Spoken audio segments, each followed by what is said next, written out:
Shortly after the Tucson tragedy, and I think Bob Herbert wrote a column about this, on the front page of the New York Times shortly after the Tucson shootings was an article that said Congress unlikely to do anything about gun control or gun laws. Why do you think the impetus isn't there to attack this issue head on? Well, the impetus is growing because every day there's 34 more families that want to call their congressmen and senators. And someday we're going to kill an awful lot of people, but there'll be enough families out there that will call their congressman and say, I don't want another family to suffer the way my family suffered. Nothing will bring back my son, daughter, spouse, parent, but I don't want anybody else to do that.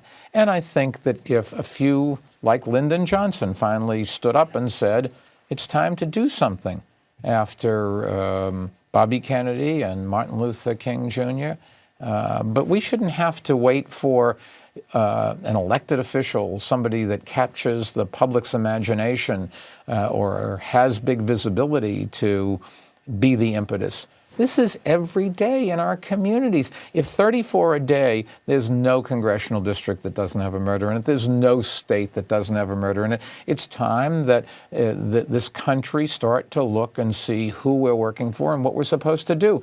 Giving people the right to be safe and not to be killed on their streets is what the elected officials' primary job is. Protect us from overseas violence, protect us from domestic violence.